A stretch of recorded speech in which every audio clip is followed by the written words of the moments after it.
Meals on Wheels Chicago presents Chicago on Tap, Thursday, April 27th at Theater on the Lake, 6 p.m. to 10 p.m. Join us for a night of beer and bites from over 20 of Chicago's top breweries and restaurants and help raise crucial funds to feed our neighbors in need. You'll get to try 60 plus of the local brews and sample delicious food, all while supporting a good cause. This is an event you won't want to miss.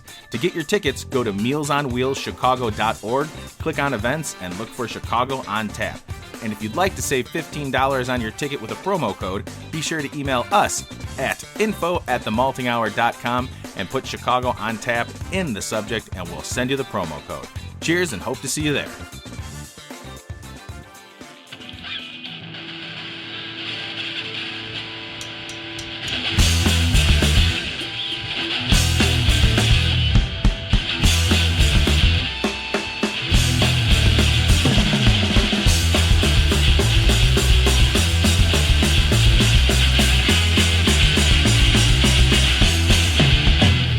Welcome to the Malted Minis, brought to you by the Malting Hour. I am one of your hosts, Tony Golick, joined always with Brandon Winninger. And welcome, everybody. It's been a little, well, it hasn't been that long, but we're bringing back the Malted Minis for a little while. We're working on January. Yeah, we're working on a bunch of other stuff on the side, so we figured, what better thing to do than to throw together a couple of short recordings here for you all to enjoy and for us to enjoy some beer. Brandon, how are you?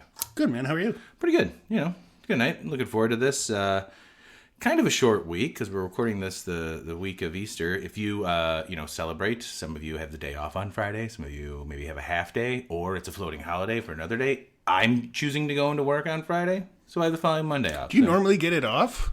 Yeah, but it's a choice of like a floating holiday. I can That's either go in or I can use a floating holiday. So every year I've gone in because it's an easy day. It's a half day. I've never thought to ask at my job to be like, I'm Catholic and Fridays. I think I'm Catholic on Fridays.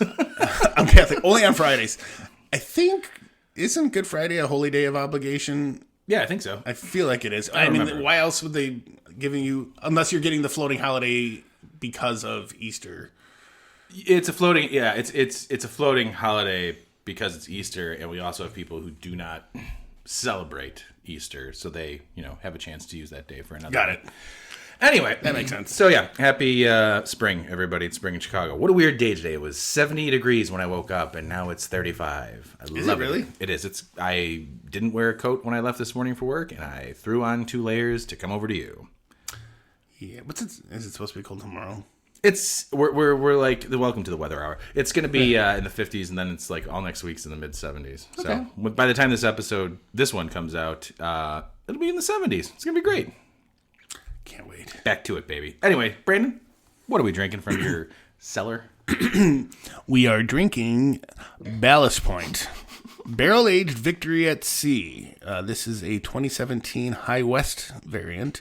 Imperial Porter with coffee and vanilla flavors, aged in High West bourbon and rye barrels. If you don't have the description or if it's too small, I have it in front of me. Excuse me. I have a government warning. Cool. Should we read that? All right, here's what it says on Untappd. We partnered with our friends at High West Distillery to create a barrel-aged version of Ballast Point Victory at Sea, our award-winning Imperial Porter with cold steep coffee and vanilla. From a blend of Ballast Point Victory at Sea, aged in High West's own bourbon and rye whiskey oak casks, new layers of complexity emerge with notes of soft caramel and smoky oak over a dark chocolate and roasty almond body. Very specific. High West crafts delicious and distinctive whiskeys to honor the American West, making it the perfect pairing with our signature San Diego-born porter. Ooh, excuse me, a little burp snuck out of there. I do know I have had this. In fact, I'm going to look at when I had this because I had just looked it up on Untappd. Brandon, what are you getting off of this? And I'll tell everybody when we had this. A little funky. Really? Not so much funky. I guess it's doing that thing with coffee beers that I don't like. Ooh, that happens with some coffee beers. I don't feel like we're full blown into the red zone yet on that, but it's definitely like teetering on like the coffee's turning and you're starting to taste it. Interesting. I don't know. I feel like I'm not getting vanilla. I'm getting coffee. And I'm getting like chocolate. I'm not getting much barrel. This is very interesting to hear. Yeah. So real quick, I gave this back in, on Christmas Day. I did have this at Cousin Paul's. Christmas Day 2017, I had this, and I gave it a 4.5 and said, outstanding. I meant to look at Which it probably was back then. Yeah, I mean, so I'll tell you this. You have never checked this in, so I don't know what you felt about it. So it's funny that I was shocked by what you said, because although I feel like it's fallen off a little bit, I get barrel, like an oakiness. Uh-huh. The coffee, I could see what you're talking about. I didn't really think about. There's a bitterness to it now that I don't really enjoy. Yeah. Maybe it is like I swirled it around a little bit more too. It is kind of teetering on that, like, is this going to be green pepper or not? It's more of a spice, but that could also be coffee, and I don't know if that coffee with the rye, because it is rye barrels as well. Yeah, and I think that's just kind of what I'm hyper focusing on. There's probably more there, but I've got to get past this, like. And I got vanilla in the aroma, not so much in the taste. The other thing I have to remember is that it's an Imperial Porter. Getting it in the aroma too, so yeah, I'm picking up on the vanilla.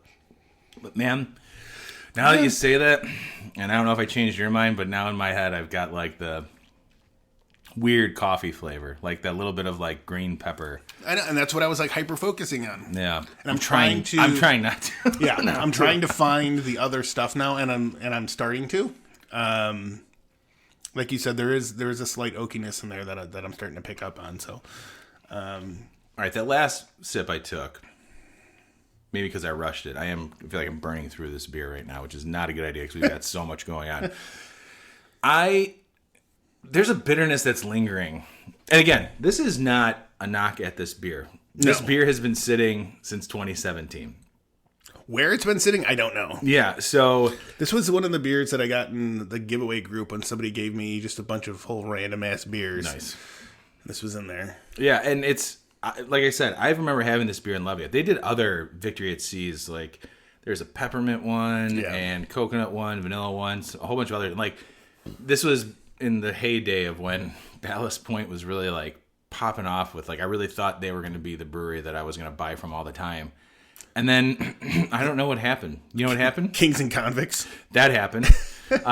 Also, I don't know if Kings and Convicts had anything to do with it, but when it was almost $15. I know this sounds crazy, but back then, when it was $15 for a 6-pack of the grapefruit guppy.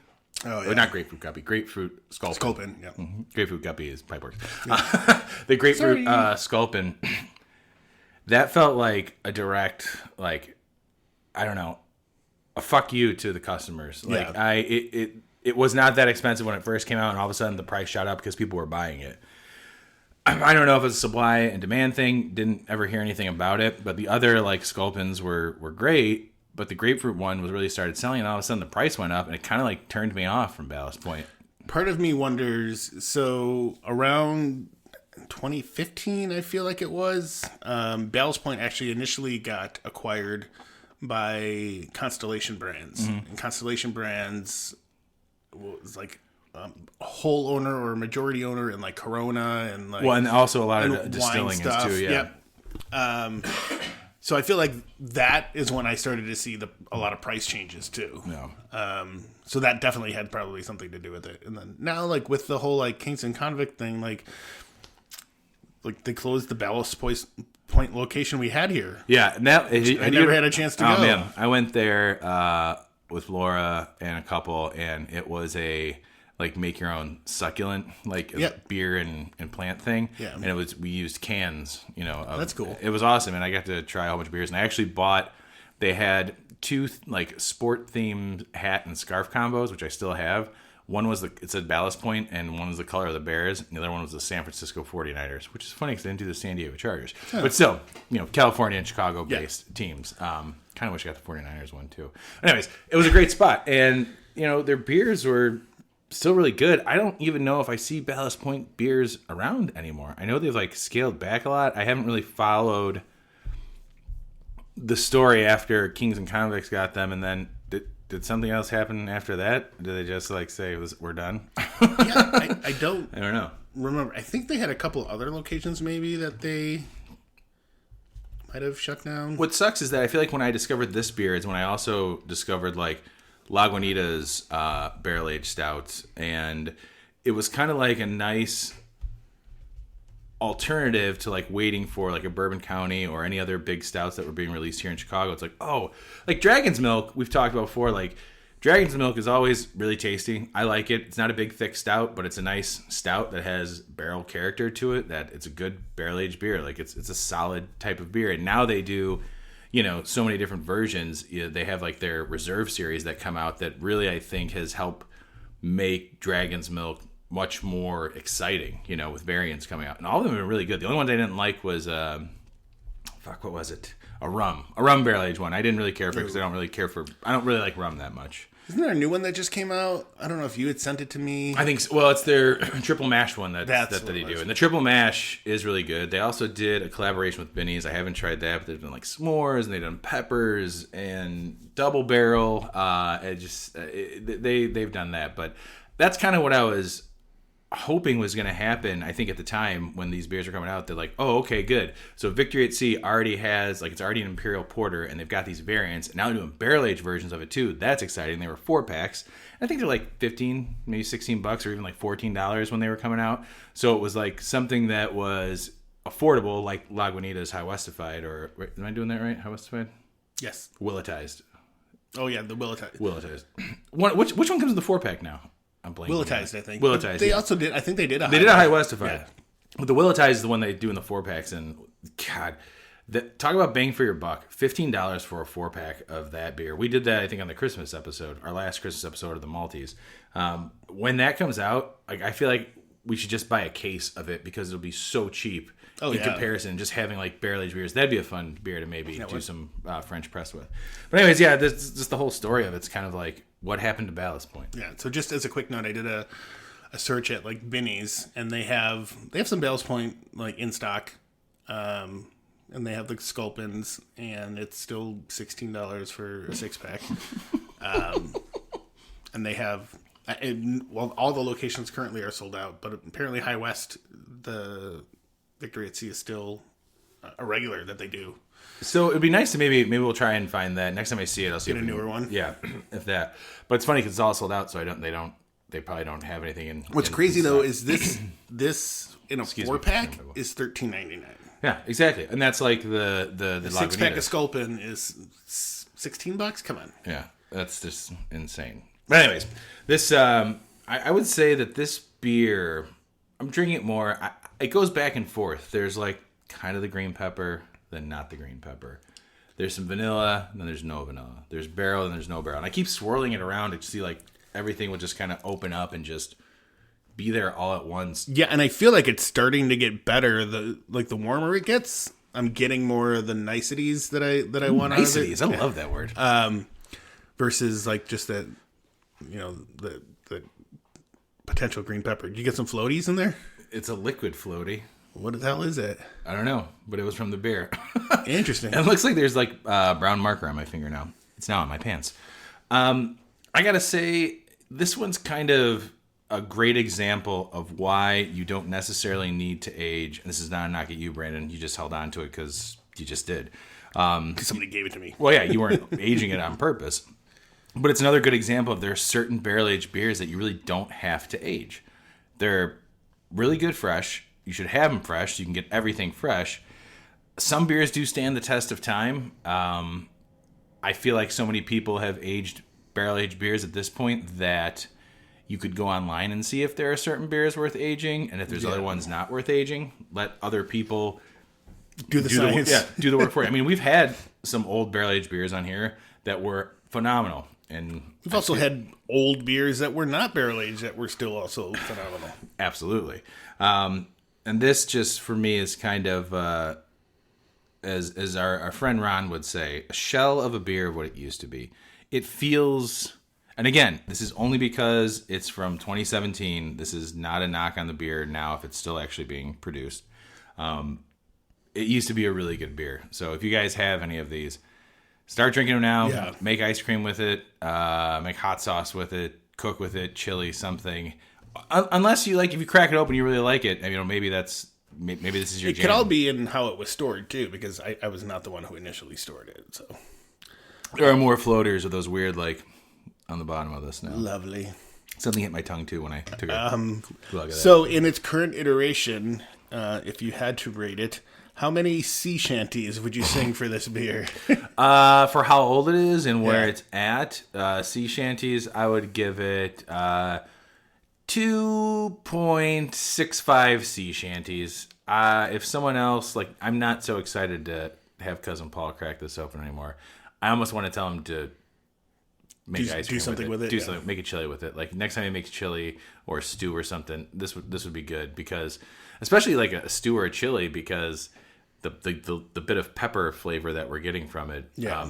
I couldn't put my finger on it. I don't think it was power of suggestion that led me to it. Mm-hmm. But after you said it, my brain couldn't wrap around like what it was, and it is like there is that green peppery it was like, flavor. pew! Yeah, and I wasn't trying to zero in it either. I was like, no, I'm going to search for other things, and the aroma was still great, but there is that, like, that coffee kind of turn. So if you guys have this, do something with it. Brandon, how many sea shanties would you give this? I'm right close there with you. I was about 2.5. Yeah. So it just goes to show, like, there are certain beers that you just don't need to age. Drink them fresh while you got them and enjoy them now. agreed. The more you know. It's funny because then I think about it. I'm like, man, what do I have that we should probably drink now? Like, I feel like the beer, but like you said, as far as the way this was stored, when I've seen that beer, I've always seen it like in refrigerated. I've always seen it refrigerated. Yeah. But then again, it's also when I've gone in there. But I feel like the beers that you have, you've also kind of, I don't know whether you planned it strategically or you lucked out on what you got, but like a lot of bourbon counties, like maybe your 12-ounce bourbon counties, those need to. I don't know if I may have one or two. I'm pretty sure you still have a very old OG bourbon county, maybe 12 or 13, if I'm not mistaken. I think you still have one of those. But all the other ones and all the other beers, like there's some sours I know that you have that, like, things like that will just develop or just be as they are. We have had more hits than misses with what's in your cellar, also because of the way, I think, the way you've taken care of these beers. Adjuncted beers don't, like, it's rough. You don't know what you're going to get. After a year or two, like even Goose Island says on some of their, barrel-aged beers, 2 years max, you should do it. So, Brandon, we're coming up on 2 years for some of your Yeah, I think I got lucky, though. Just, the condo that I was in, I had, a sub-basement almost that had storage room where I literally had a shelf of just beer in there. And then here, it just stays super, that room's perfect. like, year round, it never gets over 70 in there, even on like the hottest days. What I'd like to do is go in there with you one day and let's build more shelves. I want everything on display, baby. Let's separate things. So I never want your cellar to go away. I want your cellar to, like, shift. You know what I mean? Like, okay, so you've reached this point. You've got stuff from 2023. You really got to start clearing out the stuff that's from, like, 10 years ago, which I think maybe one beer is that far. You know what I'm saying? Like, it would be nice to, like, having a rotating cellar like that where there's certain beers. Again, drink stuff fresh, but also if you do your research and know that there are beers that age well, it's the way to do it. Yeah, there's no reason. I mean, there's plenty of reasons not to. And if it's a beer that is not meant to be aged in any way, that's when you're probably taking a crapshoot. But like when we did, what was it, the 2009 Old Stock Ale that we both were like crazy over. Yeah, it was, that beer became one of our most favorite beers. I don't remember if I put it on, I think I put it on my Maltese. I know that you did. But that was like a crazy example of a beer that just happened to taste really, really good being aged. And also, I'm going to throw this out here as well, King Henry. Henry, that also tasted awesome. Do you have, now that I'm thinking about it, do you have any, I know you've got a rare or two. I think I've got 2 rares. Do you have any of the Goose Island 2018 vanilla bottles? I don't think you so. do. Fuck. I really wish you did. Out of all the ones I do have. Yeah, that's wild. I mean, not that one. That's not me being greedy. It'd be awesome if you did, but you don't, and it's okay. All right. Yeah, so I think that's where we stand on this. Actually, real quick, another good example of why you don't have to age beers. Like, when they barrel age stuff, they're barrel aging it for you. Yeah. You know what I mean? Like, they're aging it for you. And that's something that founders had said with KBS, that you don't need to age it. We've aged it for you. Drink it fresh. Mm-hmm. Fresh is best. And it's true, because we did a vertical of KBS. I think we did 5 years of it. Something like with Ron and Mike. Yeah, that was Maybe before we had the bar down yeah. here, and we sat around the table right over here. I got pictures of that. I gotta look for that. But we did the QV. Oh yeah, and the QV was so good at that. But like, there were years that were hits, and there were years that were misses. Overall, though, I think 2 years out is probably as far as you want to go with like barrel aged beers. Yeah, adjuncted ones even sooner, maybe a year. Maybe you want some flavors to like kind of mellow out, or you want more barrel or something. I don't know, but yeah, that's all I gotta say about that. Yeah, I mean, there's some that I've cracked open recently that I've just been surprised at how well it's aged. And like, I'm never really surprised with Bourbon County like that. No, usually regular Bourbon County, I can taste subtle differences in each year, but that's it. There's never been a year where I was like, this is bad. It's always been like, I really like this year. And I think the last time I felt that way was a few years ago when Clark and I did like, I think, a 4-year vertical before going to see the Crash Test Dummies. And I think we really liked 2017 regular out of the ones that we had. So it was very good. Okay. Yeah. I could see that. You probably have one of those lying around. Possibly. Maybe. All right. Anyways, man, you got anything else to say about this beer? No. Good, though. Yeah. Good, not great. Yeah. It's okay, actually. I'm going to say that. I'm not going to say good, not great. I'm going to say it's okay. This beer was fantastic. Okay, almost good. Yeah, almost good. Not terrible. Love you, buddy. Love you too, man. And thanks, everybody, for listening. We'll see you guys next week. Bye. Cheers. This has been The Malting Hour. Be sure to follow us on all social media by searching The Malting Hour and at themaltinghour.com. You can also follow us individually on social media. Brandon can be found on Instagram as BMDub81, on Twitter, BDub81, and on Untapped as BDubDrinksBeer. Tony can be found on Instagram and Untapped under Ace of Help Chicago, on Twitter, The Ace of Help Chicago. Clark can be found as Clarkowski on all three. Dan can be found on Instagram as hip__hops and hip hops on YouTube. Be sure to subscribe, like, and rate the show on your preferred podcast listening platform. Until next time, cheers from all of us at The Malting Hour.